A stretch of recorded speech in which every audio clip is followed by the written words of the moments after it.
Welcome to the Africa2100 Podcast, where we demystify entrepreneurship to make it accessible to the person on the street. I am your host, Chudi Obiaya. This season, we are following the journey of those who were in the diaspora, but since returned to the continent and are building impactful ventures. In today's episode, we see why resourcefulness isn't just helpful. It's indeed an essential intangible every successful entrepreneur must master. Joining us today is Olabisi Oyeleye. Welcome, Bisi. Hello. So, Bisi, can you start off by telling us what does Olabisi mean? Born into honor. Born into honor. Honor. Yes. So I'm in the presence of honor. Yes. I am privileged. Indeed. So, Bisi, how would you introduce yourself to our audience? Who is Bisi and what work does Bisi do? Bisi is a wife, a mother, a Christian, a pharmacist with a deep interest in skincare. Oh, nice. Are there any childhood memories, Bisi, that's kind of influenced who you are today? Any childhood memories you can remember? Childhood memories. Okay. I've always liked tinkering with things. I've liked nature, beauty of nature, things and I like people. I actually really love people. I enjoy being with people. I love being in their presence, being able to talk to people, being able to, assist people. So yeah, maybe that's why I'm in this type of profession. Sorry? Where do you think that comes from? Your love for people, you're being a people person. Well, maybe my family, because we're always doing something, I had a sort of a mixed background, how would I say, I came from two independent people who decided to have me. They were not married. So I would spend time with my mother's side and her people. I would spend time with my father's side and their people. So I had a lot of people that I was interacting with and knowing how to navigate, yes. So yes, I come from a very big family and just navigating different people, different backgrounds. And they actually were very different in backgrounds. It was fun. But they were both in this, in the normal Lagos society. So yeah, it was fun. But diverse. When you say you come from two independent people, they had a good relationship, very friendly relationship, but they didn't really want to stay together, as husband and wife. Yes. So, and they decided that I would spend time with one for a while, a few years, then I'll spend time with the other for a few years. So I have a good relationship with the two sides, my siblings from my mother's and the siblings from my father and their relatives. So yeah. Fascinating. And you remain in touch with both sides of your large family? Both sides, constantly. I mean, obviously, you'll be closer to your mother's side, but yes, I'm constantly in touch with both sides. So when did you realize that healthcare or pharmacy was your calling and the right path for you? In fact, I can always even visualize when I realized it. It was in the chemistry lab. I was very sad, but I was very excited about chemistry. It all made sense, everything fitted. And I thought, oh, wow, I would like to. I don't know why I thought of pharmacy, because I guess my father was a doctor. And I knew for sure I didn't want to be a doctor. And when I now realized I enjoyed chemistry, and I was like, oh, wow, wouldn't it be great to be a pharmacist? So very early on, I decided I wanted to be a pharmacist. Very early on. Oh, I don't think I was up to 60. It was before my O levels, for sure. so you did your O levels at Holy Child? Was that way No. In England. in England? Oh, Yes. so you actually left Nigeria. Yes, I left Help us Nigeria when I understand. was 14. Oh, wow. Could you Yeah, when take I us was through that journey, how that decision was made, and how you ended up in the UK at such an early age? Yes, I wasn't doing too well academically. And so, as I said, I guess I had spent time in my mom. Then 7, I went to my father's side, and she was not satisfied with the level of education I got there. I understand the other side in that there are so many children, and you cannot single out a child and send them to a type of school. So but when I returned to my mom, I really was not doing well academically. Even though I was working very hard. And then she being an older mother couldn't really, you know, I mean, cope with doing all the, the required lessons and whatnot. There's one thing, she would send me to a lesson teacher, but if they don't do the right thing, she wouldn't know what to do. So very early on, she decided that, I would need to go back a year and then start again. So yes, went very early, and they took me back a year, and then I received a lot of extra training. It was amazing actually. Elocution classes and all the works, maths lessons. It was a crazy one. Yes, Was your mother in the UK then, or was she in Nigeria Nigeria. when? Nigeria. So when you were sent at 14 to the UK, who were you with? Help us But understand. full-time boarding. Full-time boarding. Fine. Then initially she was going to let me stay with some relatives. Then decided to there are companies that's taking people like me for school holidays. So you would stay with them. They would organize like a guardian for you during your holidays. So really, the first year I didn't come back to Nigeria. So What was that experience like, living at such a young age and living by yourself, far away from the shores you were familiar with? actually, yeah, I understand. The first year I thought she really hated me. I just couldn't believe it. Because first time I'm leaving all these white people, and I'm like, I remember thinking of the characters of my comics at home. Oh, this one is like Bessie Bonta, this one is like whatever it was, Charlie. I was just, yes, the first year was tough. The first year was tough. But after that, it wasn't anymore.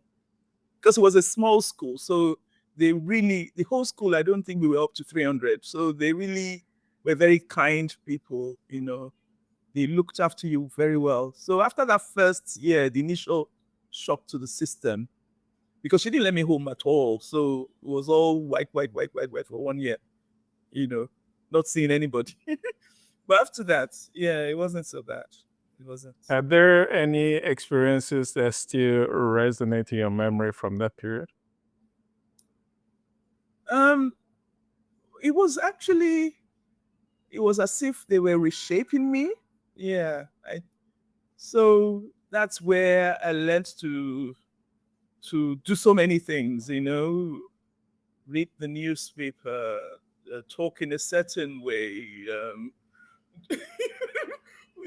department sit in a certain way, so there was a whole lot of reshaping. And then it was also the place where I learned maths, because I thought I didn't know maths, because when I was in school in Nigeria, the best I did was 18%, and I was so excited and so happy that I did very well with 18. I was that proud of my non-achievement. So you can imagine. Ignorance is bliss, they say. It's bliss. Obviously, my mother wasn't having that. So I had intense coaching, I would say. I would finish classes. This chap would be there in the evenings, it would be there in the weekends. Then I had this lady that was teaching me how to speak. My whole mouth hurt so much. Yes, it was an experience. What about community? How did you build community? Because you left your community back home in Nigeria. You were here amongst people who you were meeting for the first time. How did Yeah, you survive for the duration? I survived. It was tough. To be quite honest, it was tough. Now thinking about it, was pretty tough in that I think the second year, I'm not really sure, the second year, my mom met a lady who's really a very lovely, lovely lady. And she was like, oh, I would look after her, I have a home, and my kids are much older than in England. But unfortunately, it was not like that, but she was not there most of the time. So I was with these people who were totally, totally different. Um, Even though they were Nigerians, they didn't grow up in Nigerians. They grew up amongst West Indians. So I didn't understand. There was a cultural uh, cultural differences. We didn't really understand each other.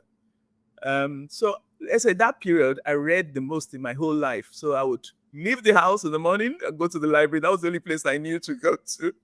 And I would read and read and eat, read, then come back in the evening. So yes, that was a tough one.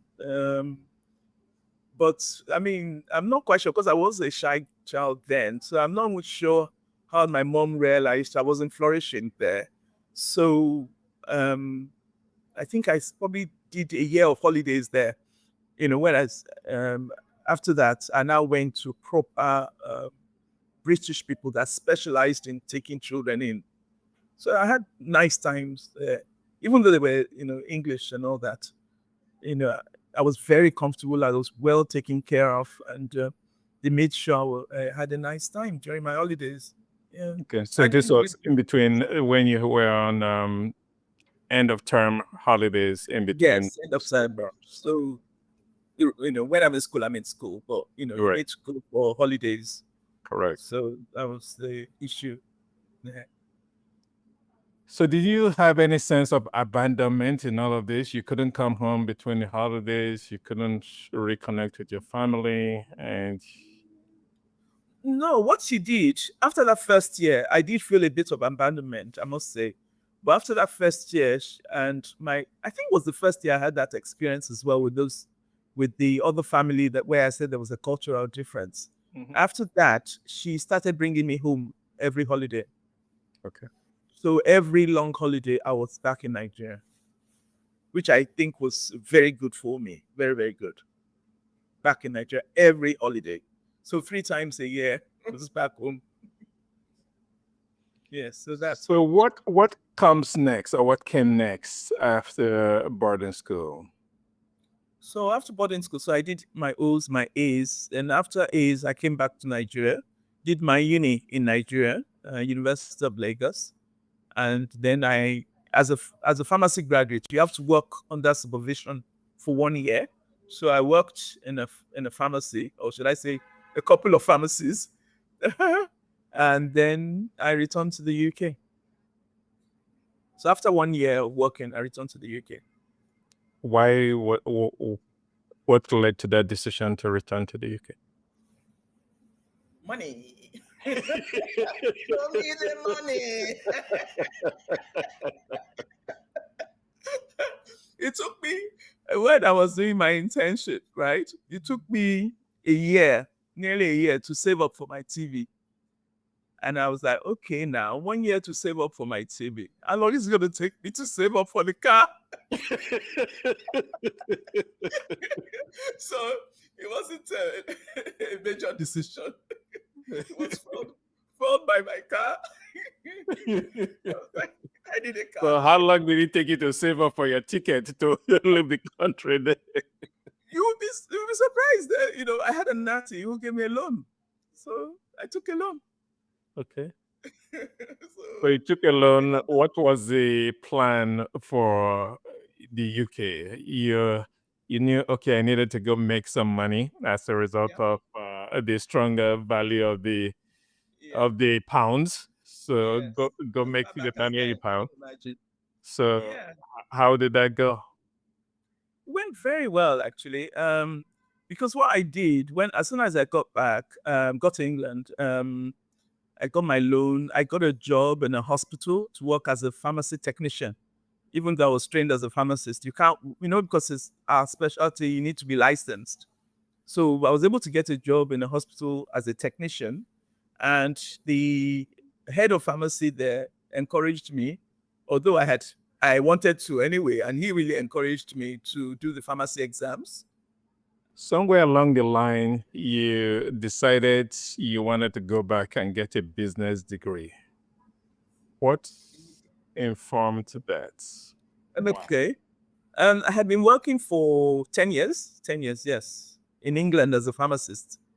And I was bored stiff. I was really, really, really bored.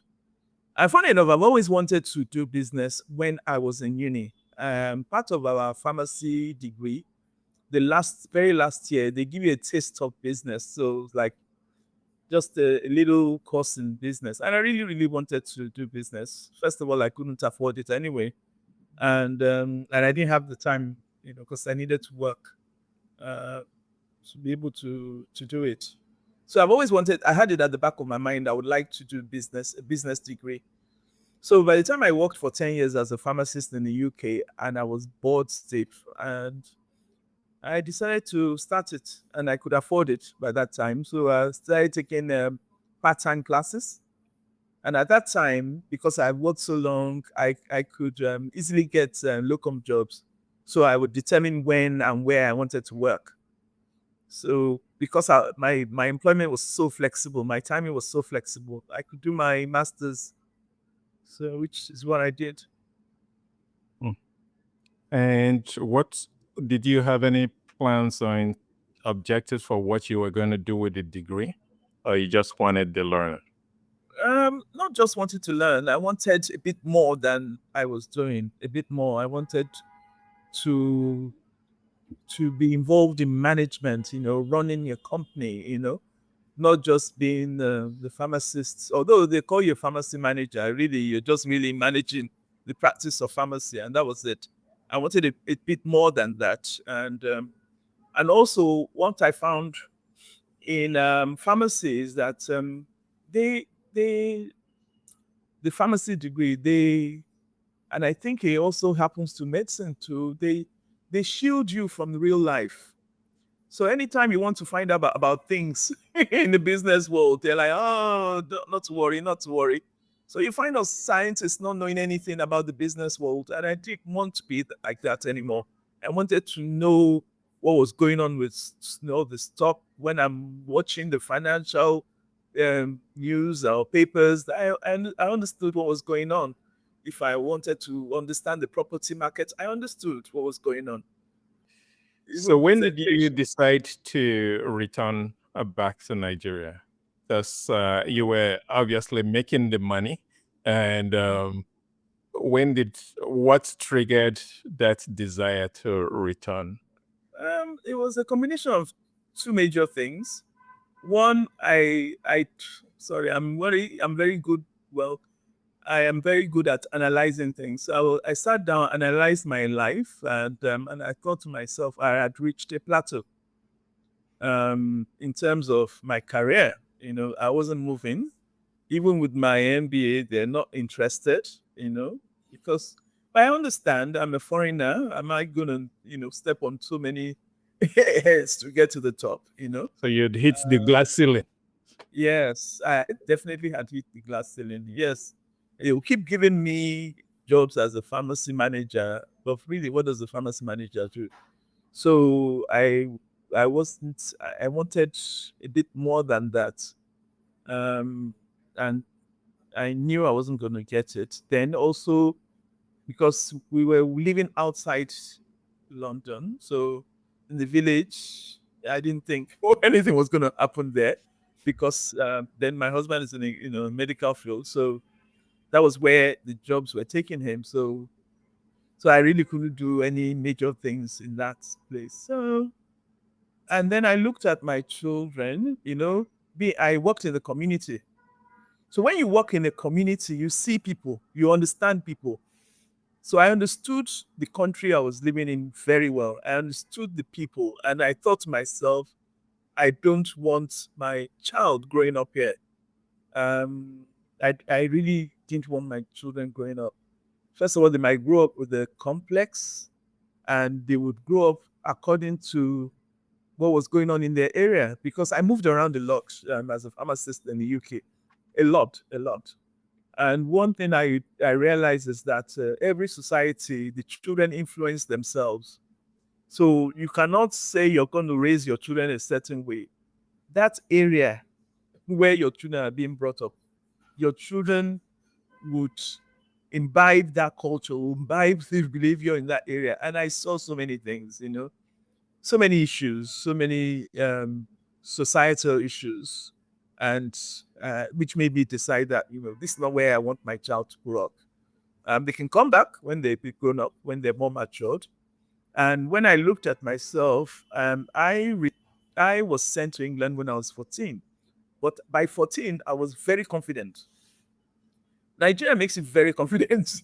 So I was very confident. So if, in fact, to the extent that when one of my teachers showed me a song, very fantastic tune, a song she wanted to use for our Christmas carol service. And one of it, that particular one had Jesus Christ is coming.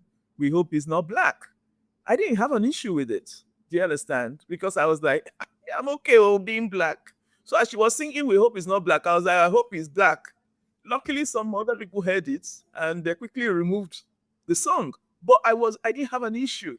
But had I grown up in England, didn't know anything else, and somebody is coming to me and singing that type of song, I would be very depressed. But being in Nigeria, I didn't have issues. I mean, there was a time when they were all getting drunk. I don't know, somebody got access to some alcohol and they were all getting drunk. I was like, what's wrong with these stupid children? Cider.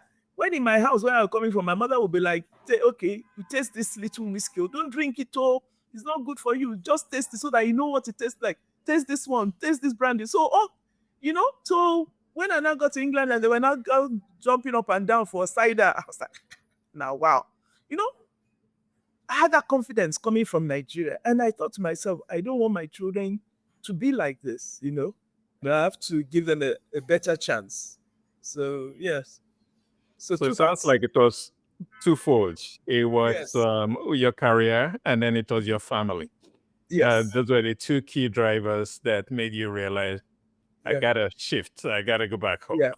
Yes. So how did you then start to make that transition once you decided you needed to relocate? Once we decided, being a Christian, I was a little bit scared at that time. We were a bit scared of returning to Nigeria. For people were saying so many nasty things about Nigeria. I don't want to come home. Is this, is that, So I was a bit scared. So I prayed about it. I actually went off to a nunnery of all places. Would you feel it? Just to spend a weekend to just clear my head and think and pray. And during that time I spent there, I don't know, maybe 2 or 3 days, I can't even remember. I was clear that, it was okay for me to go. And then we started strategizing, how are we going to do this, because you don't want to be dependent on people. How do we sort ourselves out? So we gave ourselves a few years, maybe 2 or 3 years to round up. And I would visit and check out property prices and school fees and all sort of things. Whenever I had time, and we did that for like a couple of years, and we made the move. We didn't want to wait till the children were older, because we had done some research that once a child hits 7, it's not going to be easy to try and pull them off of their environment. Right. Rather 7 was a good age. A teenage years, just preteens, more difficult because they're more rooted. So at this time, how many children did you have, and how old were they at the 3. time of the 3. 753. 7, 5. Okay. So you've done your sleuthing and identify the property prices, the school fees, and how did you execute the move? How did that go, the relocation? It wasn't so difficult in that. It wasn't so difficult, but Nigeria can be challenging. For instance, we were introduced to a shipping stroke clearing agent. So shipping was no problem. We shipped everything we needed to ship, all our everything. We got a container, so everything went into the container. They came to our house, emptied the house. We sold the house. It took a while to sell the house, so we're a bit anxious. But we're like, oh my god, we won't have money if we can't sell this. So yes, we very last minute we sold it and put everything in the container back to Nigeria. But then he got to Nigeria to clear it was a problem. Imagine 3 months of living out of a suitcase. It was not a good experience. Living with other people because we didn't have anything. So in the end, I just said, I can't do this anymore. We rented a place. We put one mattress there and one fridge, and got a cooker. That's all you need. So we moved into our own place. Our own rented place as opposed to being with relatives. And 3 months we were able to get our stuff, and we rented for a few months.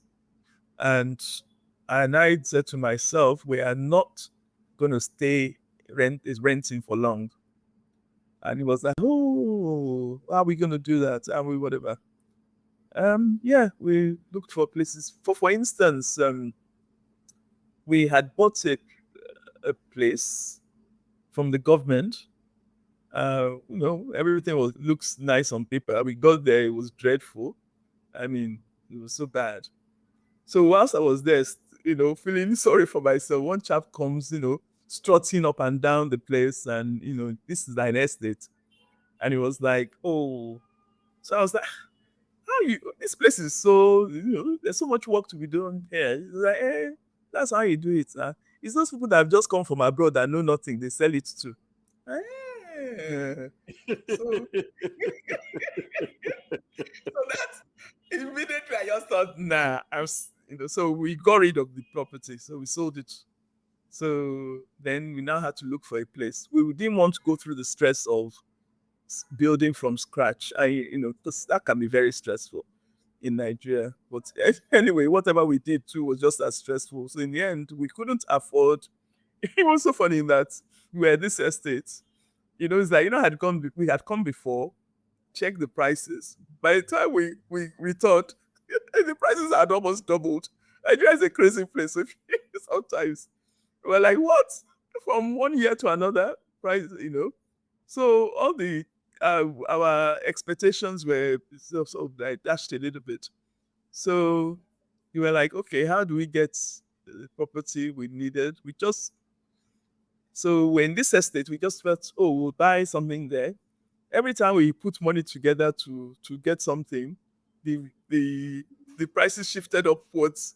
In fact, when we tried about twice, just kept on going up and up. So I said no. When you say the prices kept going up, what do you mean? Because they give you a Literally number. go up. You would see something 35 million today. Tomorrow, that same thing is 40.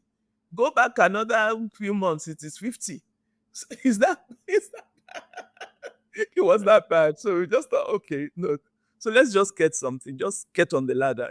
I remember from England, they just tell you just get on the ladder. So okay, let's just get on the ladder. So really, which is what we did, which was like a shell. So we were able to get a shell in a swamp. So and we were able to get somebody to help us at least, get the shell done so we can stay in a portion of it. So I thought, okay, if we can get the shell done up, do the electrical work, the plumbing and whatnot, then maybe we'll stay in a particular section or whatnot. But I like the chap. He pushed us and pushed us and pushed us till we finished it. So yes, we were able to go into our own thing within less than a year. Yes, that was it. So when your husband began his business, his practice, I believe he's an ophthalmologist. Yes, yes. When Nice question. when he began his business, how did that go? I believe you were involved in helping set Yes, that up. yes, yes. How was that the experience? Funny enough, because I started working straight away with another company, with a pharmaceutical company, and one as a business development manager. So one of the things I needed to do was start up pharmacies for them. So uh, as I was looking, we found a place that was not suitable for a pharmacy or suitable for a clinic. So I was able to get, and it was a good location. So I was able to get that for my husband's clinic. And I remember we're thinking, oh, maybe he would work with some other people before starting on his own. From where I was working at that time, there was a doctor. It was the person I was working for was starting up clinics and starting up pharmacies. So the person working was that, why do you want to work with anybody? Just go and start your own, you know. So that's how he just started. And yeah, and it was a good location. And because he had all the skills that was not in that was not widely available, so people, I know Nigeria, once they will try you out, word of mouth, and with time, we've moved from that place to much. I can't even imagine how we've come to that place, but yes, from that place we moved to a much bigger place, and by God's grace, we'll go to another bigger place. Yes. So there were some transaction issues that you encountered um, with between the staff and Oh somewhere yes. along the line. You want to share that experience? Oh yes. That was not. Yes. My husband, has a very good balance. On work and play and exercise. He's always been good at cutting. When he works very hard. You can't talk to him. And then when he finishes work at a certain time, he goes to go and play his tennis. So um, we've always had we had an optometrist, we had a receptionist. So what was going on was, as he was going off, the optometrist was seeing his own clients, using our equipment and property and everything. Then the receptionist would we had a at that time we were not digital, so we had a triplicate receipt book. So there would be one invoice for us and one invoice for her, and another invoice for records. So she had been doing this for quite a while, actually. So one day, for whatever reason, my husband couldn't go for tennis. So he waited behind, and a client came asking for her glasses. And he just could not find records. Then when he even found something, he was like, she had a different price than what was in his books, much higher than what was in his books. And then he started looking at things and I realized that, oh my God, parallel businesses were going on. They were selling, they were using the same supplier to have supply people glasses. So if people come and say, oh, this one is expensive, it's okay, we'll get you another one at a slightly cheaper price. And today, so that one they will sell to that one directly. I know Nigerian people don't really think that, how can I come to a a place called a certain name and somebody is selling to me with a different name? So as long as they get something cheaper, they just go. So this lady, really wiped up a lot of her efforts. And the chap that was seeing his patients, highbrow area, because we had to pay a lot more money to get a highbrow area. So it was in this highbrow area, seeing his own clients, prescribing his own glasses and medication and making it, basically like a little. So we had two parasites in short. I love that parasite. Yes. It took us a while to realize. Yes. It was a smart one. So somewhere along the line, you start working with a hospital. You're the Yes. pharmacy head of the hospital. Tell Yes. us about that experience and your It was a efforts there. wonderful experience. That was a very interesting time for me. I really enjoyed it. It was a lot of hard work, a lot of hard work. And it was a great opportunity to understand Nigerian people because I, all this while coming to Nigeria, I kept on thinking I was very Nigerian. It was when I came to Nigeria, I started living amongst Nigeria, I realized my thought process was very different. I was not an average Nigerian. I was not a typical Nigerian. I would need to pause you there and help us understand what you mean by that. Could you break that down for us a little bit? Oh, wow. How do I break it down? I didn't think like the average Nigerian. I didn't reason like the average Nigerian. A lot of things I didn't do like the average Nigerian. So you are black like them. You speak the same language, but you reason differently. Reasoning was so different. So so I was very stressed. The first year was extremely stressful. Extremely stressful. I have to say that.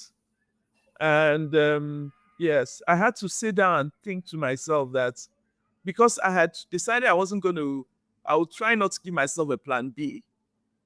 I developed a bit of cold feet. I was like, oh, okay, maybe I will have a business going on in the UK that I'll be earning pounds, that this is crazy. I can't cope with this.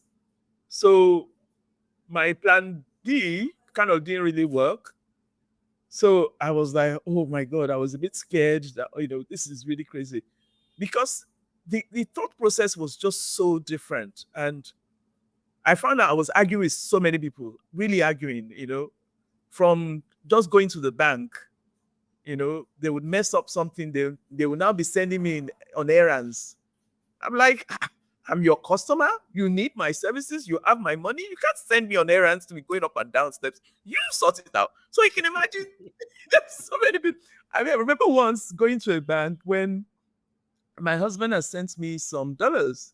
And there's this huge advert about if you go there, you collect your dollars for dollars, right? So I go there, and then the bank rate was very much lower than the parallel market. So I go to the bank to collect my dollars, for instance, like they advertised.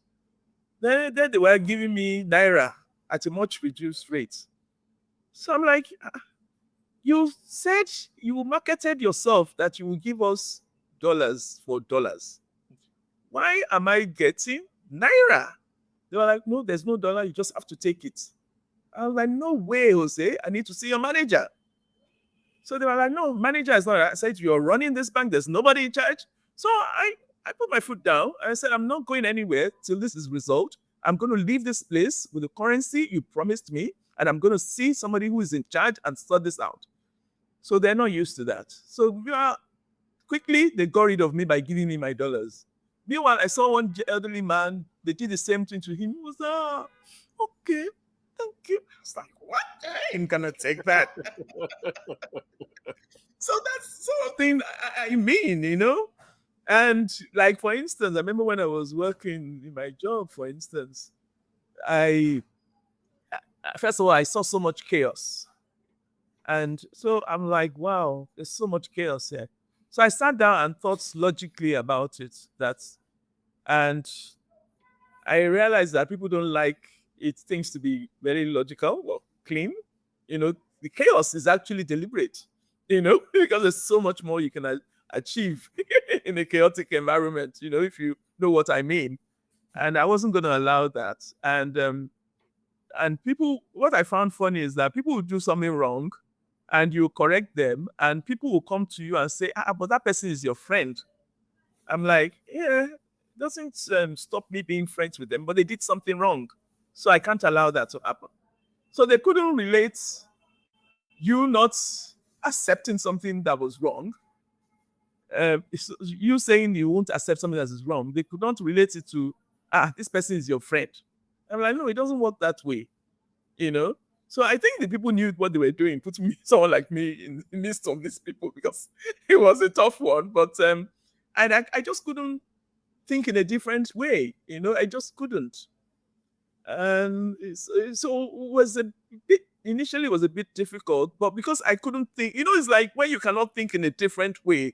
I was like, no, it's not. This is not going to happen. It's just like, oh, I was able to analyze a section, and I realized that, oh, in fact, let's say for instance, they were saying they needed 100 of something, okay, and I realized that, and I analyzed them for the last, how many months and years, that really they didn't need more than 5.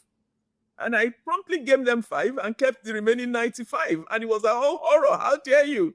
I'm like, prove to me you need this. You can't. So I'm not going to leave this. And this is very expensive. So we're going to make this organized, do this in an organized manner, and sort things out. So, and people were like, as the person, you don't want the person to eat, I remember once when I analyzed, for instance, we used to give staff free medication, for instance, and it's no problem with that. But because I analyze everything we do, I analyze it. So I drawn the graphs for various months. Every month I analyze everything, our expenditure, our income, and all the people that got the freebies and whatnot. And I realized that it started to jump. Really jump. And I'm like, so I went to the HR. Do we have more staff in here? I can't see that many people. Are there new people in the system? No. Does anybody have cancer? No. So why the jump? Anyway, we were able to trace prescriptions and realize it was one chap. I'm not sure if he was, and he was a doctor. So I'm not sure if he was fitting out a pharmacy of his own, but he was cutting out huge amounts. And what was interesting was that, after we found him, confronted him, and he was obviously removed from the system, do you know people were eyeing me and hissing and how I was so horrible, that the person had just even married, had a child, and I just couldn't figure it out. That why would people think this way? But the funny thing about the whole thing was when the people that were with me when I was doing the analysis, I went to them that, he forged your signature, he forged this one signature and that one. That's when they're like, ooh. And they started being friendly to me again. So we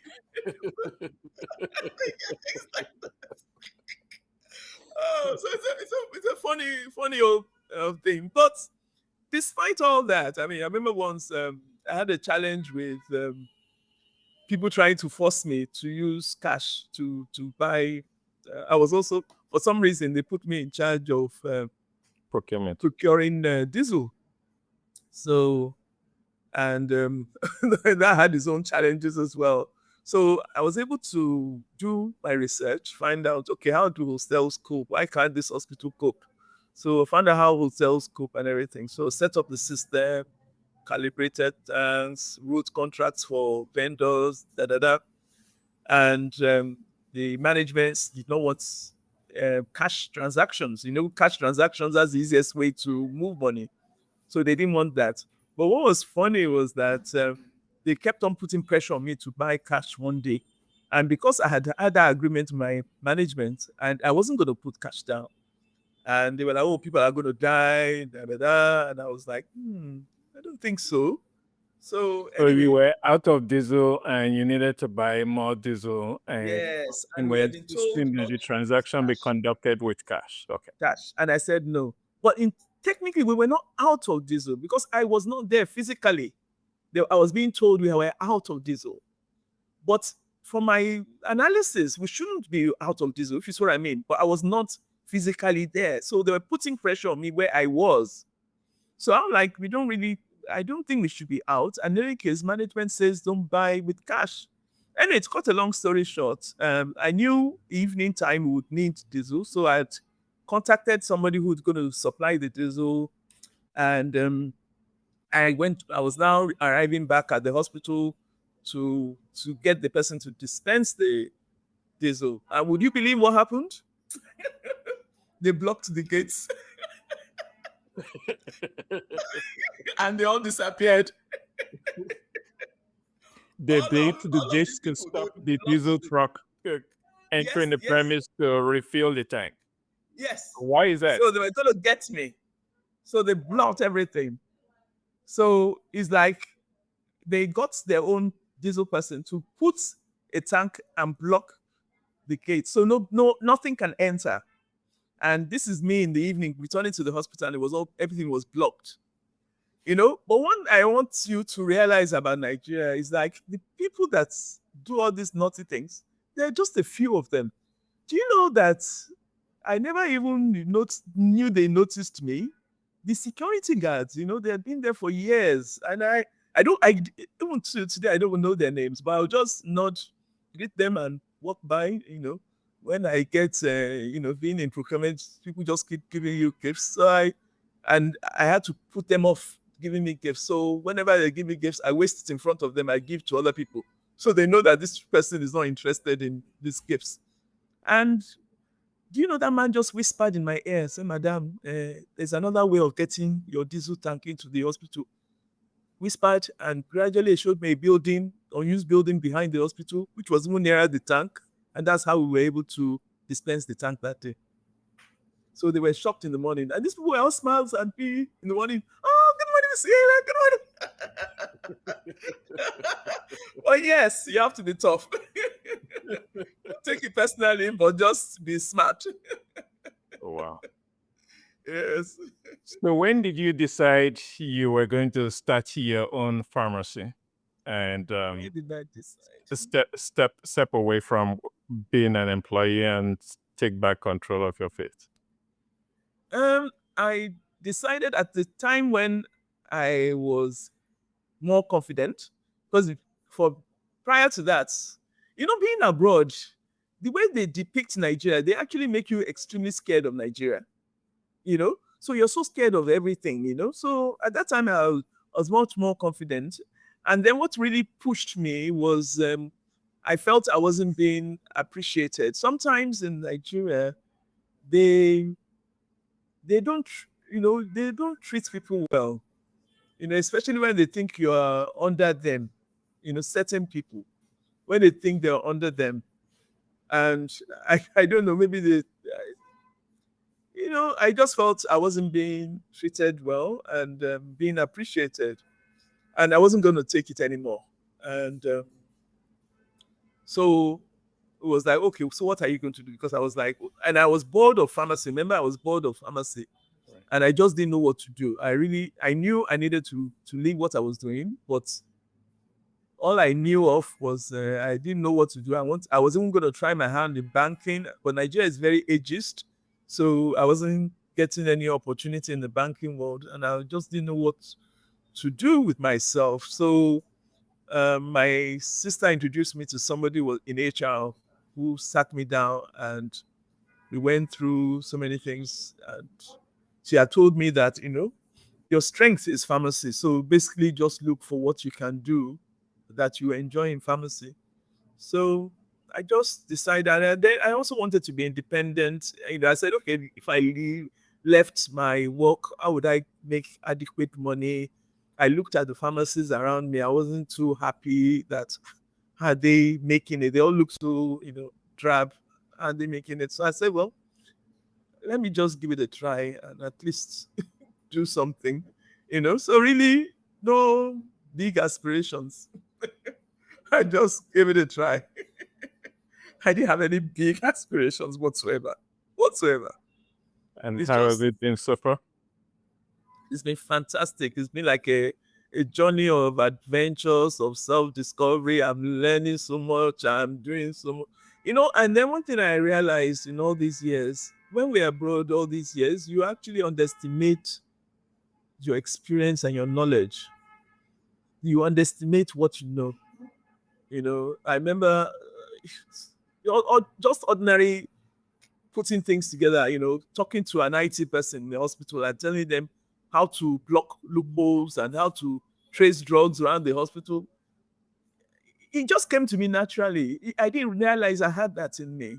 So a lot of things we've taken for granted, we're not realizing that it's actually something we've been gifted, we've experienced, and we can share with other people. So yeah, it wasn't so difficult, once you realize that there's so much knowledge there that is lying dormant. That's the word, lying dormant, that you can use, you can call upon, and you can do so much. And Nigeria is such a virgin ground. You have an idea, try it out. Do you understand? It's like that. There's so many things. Sometimes I have to stop my brain to not think of things. There's so many opportunities, so many ideas will come to your head, and then there are opportunities to work on the ideas are there. So it's constant. It's a constant. So you just have to decide which one you want to focus on, so you don't become. So how did skincare come into the picture? I've always been into making skincare. To be quite honest, I used to skincare, looking after hair and all that. When I was in uni, I did a lot of that for my sisters, playing around. And I remember when I went back to England after finishing my degree, um, my sister was like, you can't go to England and you say you're doing skin anything. Just focus on pharmacy. So I focused on pharmacy. I didn't touch anything skincare. So when I returned to Nigeria, I didn't really touch anything skincare. But it just kept on. When you have a bug, it just keeps bugging you. So I just kept on trying it out. Initially, I was selling for a professor in my uni used to make things. So I would sell his products. Then I just kept on being disturbed by NAFDAC. Like, oh, it's not registered. Da, da, da. So I'm like, this is not rocket science. So I would make it. And okay, what is the process? The man does not want to be involved in making it formal. So I just, this is not rocket science. I just figured it out and I started registering the product. So I started with 1, 2, 3. I just kept on growing. And sometimes as I'm doing something, possibilities will come into your head and you try it out and it will work, or you fiddle around, it will work. So as you try something out, my hand sanitizer, this was before Ebola came. I remember because when I was in the hospital, we just had to be importing. And I was like, this doesn't make sense for us to be importing hand sanitizer. So I just sat down one day, went online, found WHO, figured it out. And that's how we started making it. So that was my first product, actually, just before Ebola. I even went to Lagos State hospitals. I was like, look, you don't have sanitizers in the hospital. Why don't we work together, collaborate, and start doing this? It sort of rebuffed me. They just pushed me around. In the end, I just said, okay, let me just do this thing myself. And as soon as not so long after I did it, that's when we had the Ebola crisis and whatnot, So yes, it's just incidental. I just tried, because I persevere. And I can push things through, Nigeria, you need to persevere, because I don't know why people just like putting people off achieving whatever they want to do. So where I see that is that so some people that they don't know where they're going, you know where you're going, so they're just distractions. So I just find a way of removing distractions from my way, and I learn to talk the talk and walk the walk, so that you don't offend people whilst you're, pushing them out of the way and getting what you want, so to say. So did you begin off the bat producing the skin creams in your own unit? Yes. Did including the hand sanitizer, or did you have to leverage a third party too? Help you out. Hand sanitizer, I had to leverage a third party, and it was a terrible experience. A terrible, terrible experience. I'll tell you why. Because um, at the time when I was doing it, nobody was even interested, and man reluctantly did it. Then Ebola came, so it was like, oh wow. So they just wouldn't produce my product. Oh, we're too busy. Oh, we're not making exactly the same thing as you. We're just putting a little bit of red color inside it. I would go and supply my producer who was supplying in the same place. So it was not a good experience. They really did mess it So up a lot. let me understand this. So they were plagiarizing your product Correct. and positioning it under their own label or their own brand. Yes, correct. It was so bad that even there was a time when someone wanted me to produce, huge amount for some states. And next thing I knew, the man was going there to do it for them, And so I threatened them. I'm like, I'm going to sue you to court because I'm the one that owns this. This chap cannot just turn around and start doing this. So, but yeah, so I learned from that experience to try to do things myself. So that's why actually I want to not have had the confidence to start. Actually, everything I did and became really successful in it is because I was pushed through doing it. It's like I'll be scared of something, then something will happen, and I'm like, I'm not taking this. And then I decided that, so it took me a while to get NAFDAC, which is our regulatory agent, to accept my location because they kept on saying, oh, you need a big place, you need this, you need that. I'm like, I don't have the money. And why should I go for big places? But eventually, I kept on disturbing them because they will fob me off. I'll go back, I'll write to them, I'll explain myself. I just kept on returning and returning.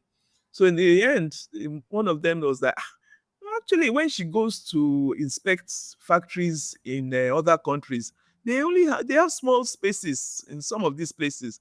So let her start in a small place too. So that's how they said, can I find a small place to do it? Even the first one told me to go to the regulatory agency for pharmacy. They were like, no, it's a retail pharmacy. I cannot start producing inside retail pharmacy. So I went back to them. I said, those ones have rebuffed me. So they were like, okay, can you find a small space near your pharmacy outside? I said, yes. So they came and said, okay, fine, you can start with this. We'll call you a micro cottage industry, something like that. So yeah, that's how they encourage me. They'll say, okay. Then they'll say, okay, you can make up to 3 products, and then they'll come again, inspect. How many years did this whole process take?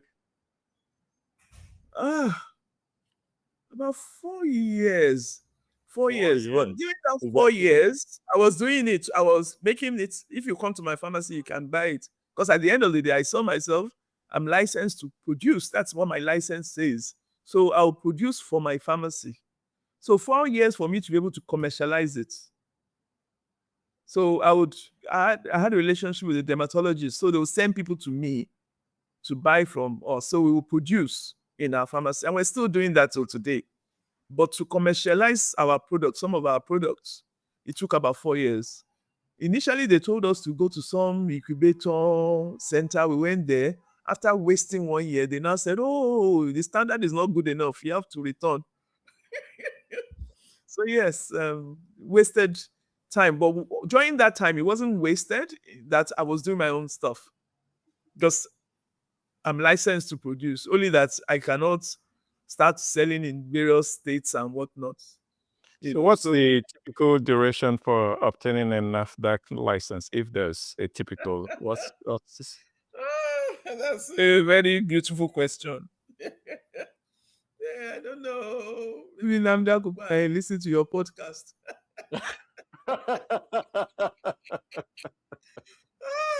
Just curious. They claim 3 months. 3 months, okay. On average, it takes me a year and a half, 2 years. I don't know.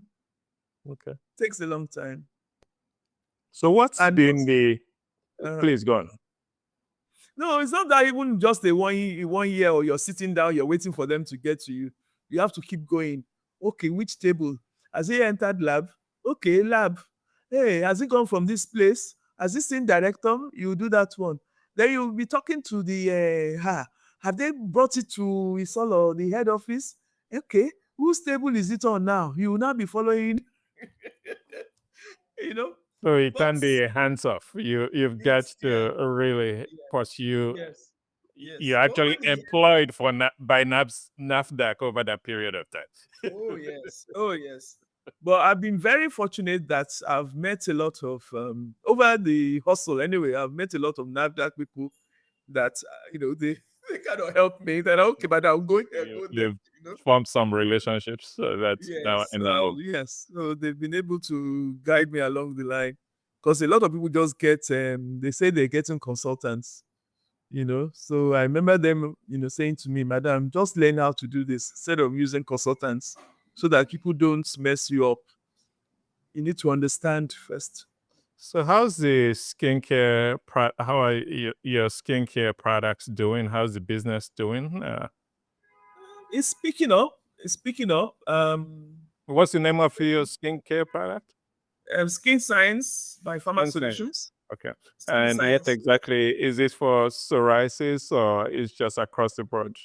It's exactly? mainly in that line, actually, acne. So we have products for acne. We have benzoyl peroxide face wash. We have salicylic acid and glycolic acid and salicylic acid face wash, which you can use for acne. Also, you can use to maintain your skin, to sort of exfoliate the skin. So we have for psoriasis and eczema, we have things like emollient bath wash. We have a moisturizing cream, hydrating moisturizing cream. We have face wash which we call gentle face wash for people that have burns. Sometimes maybe they've used a product that doesn't go with them, or they've overdone it things. Too much bleaching, too much, or used an adulterated cream. Whatever the case may be, we have a gentle face wash, and also it's good for hydration. If the older you get, the drier your face gets, so that helps. So it doesn't dry you out, but just cleanses you. So, and we've got for dermatophytes, we've got a whole range of salicylic acid and sulfur ointments. We've got various strengths. Then for very dry skin, we've got urea cream, various strengths as well. So. And where can people find your products? I have a website. What's the website?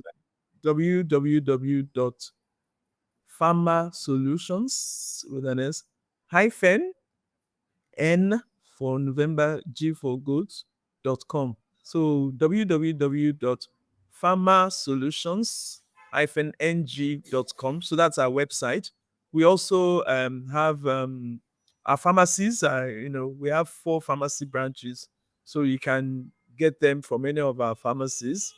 We have a dedicated line too for skin science products, but you can get them from many of our pharmacies. We supply wholesalers around Lagos. We also supply pharmacies directly and beauty clinics. So a lot of beauty clinics get from us. Also, what we also do, we also compound things for beauty clinics and on prescription from dermatologists. So we do that as well. So you can get our products directly from us, from wholesalers, from pharmacies, from aesthetic clinics. All this, we do that. We also have sunscreen. We're the first registered sunscreen in Nigeria. So we have our own sunscreen that doesn't leave white marks and it's moisturizing. So you don't need a moisturizing cream with it, So sunscreen is pretty, it's quite popular. Our things are doing pretty well. So shifting gears, what has been the community impact of all that you do? I mean, whether it's with the beauty care or whether it's with the pharmacy. How has the work you've done impacted the community or given back to the community? Oh, giving back. Oh, in my uni, luckily my uni is in Lagos. Excuse me, it's Lagos. So been able to do quite a lot of support, give a lot of support to them there. We also train people. We give work experience to students from there. Apart from the, supporting them for various projects they do, we also train the students. We also give internships, another form of training, but internship leads to your license.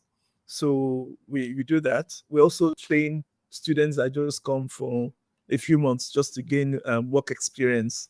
So we do that a lot. Yes, we try and get involved in whatever our association, there's an association of community pharmacists. So we try and be pretty involved in that, and, involved in various people that want to do, what do they call it? Outreaches. So try and support people that want to do outreach within the environment. So, as you look back and you reflect, what advice or guidance would you give to those who may be listening and wanting to achieve what you've achieved so far or walk in a similar footstep? Um, I'll say just give it a try. Don't. It's very easy not to try things. Very easy to just be thinking, oh, it will be too difficult. People are too nasty. It's too scary. Honestly, it's so easy to give up. There are challenges. By no means there are challenges. But what I found in life, for every challenge I have encountered, I've been able to do great things. And I'm like, wow. I remember, I was just thinking about a few people that have been really horrible, made life so difficult for me. And I'm like, wow, had this person not done this, I would not have started my business. Had this person not done this, I would not have built my first office block. Had this person not done this, so many challenges.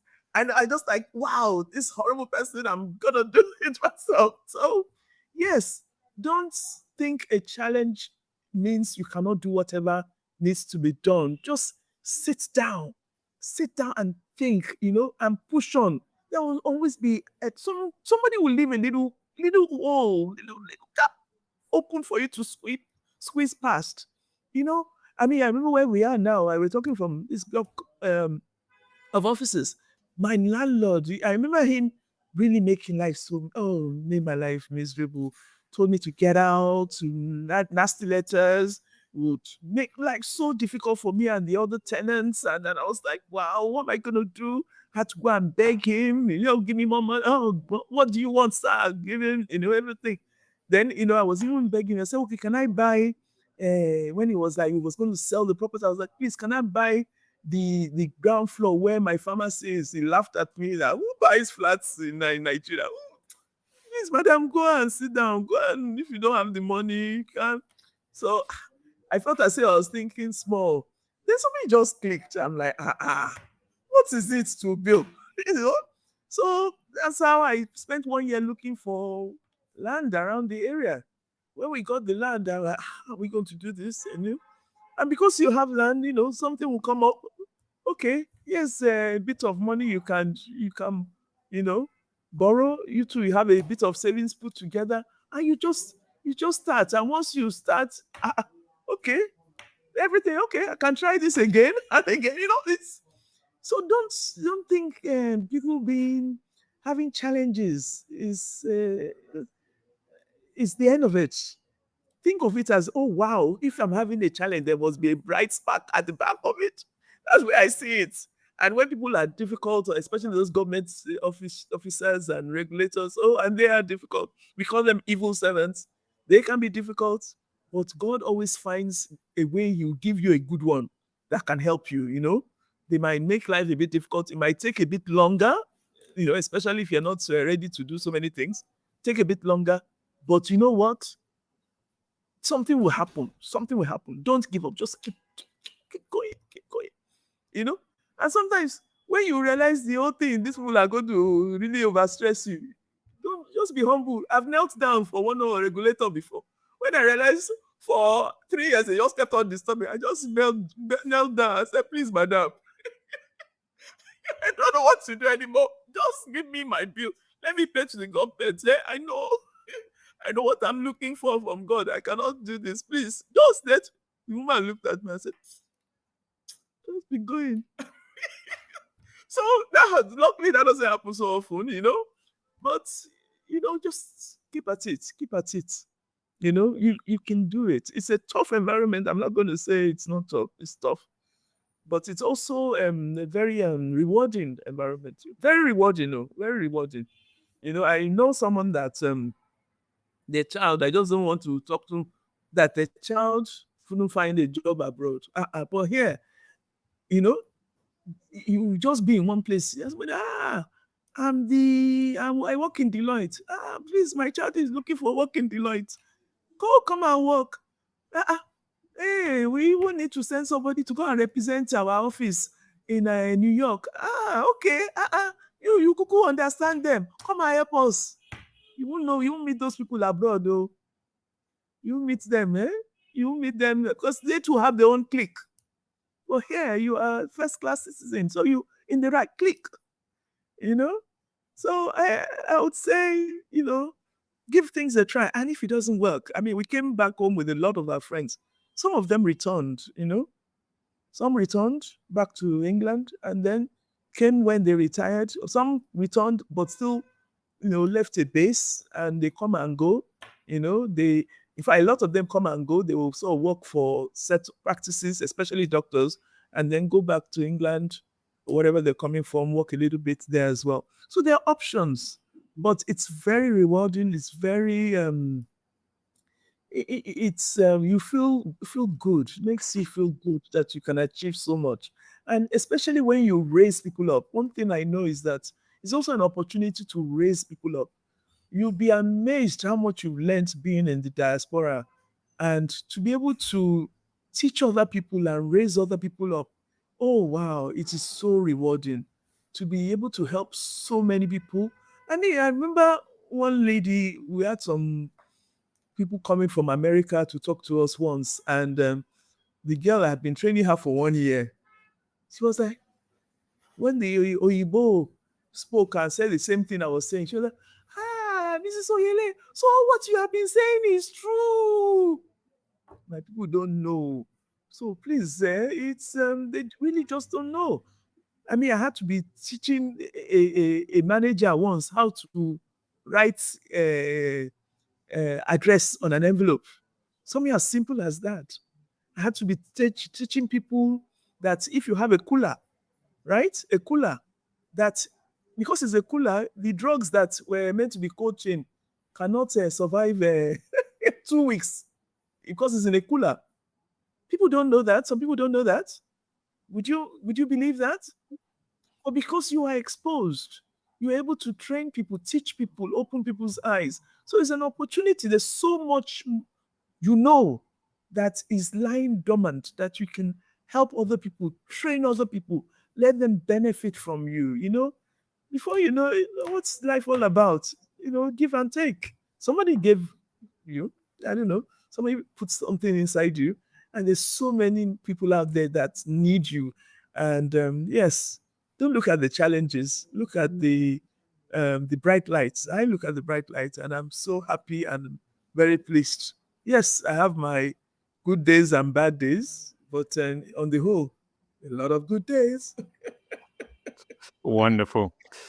Thank you so much, Bisi, for sharing your inspiring, motivating journey.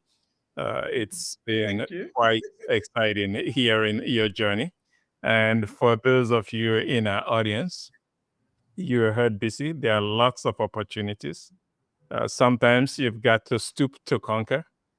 Sometimes you just have to be resourceful to navigate around some of these challenges because they do exist out there in the environment.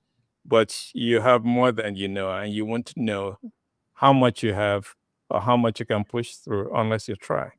So give it a try, give it a shot. Again, I'm Chudi Obiaya, the host of the program. I hope you enjoyed listening to today's episode. If you loved what you heard, don't forget to subscribe. Nice having you. Bye now.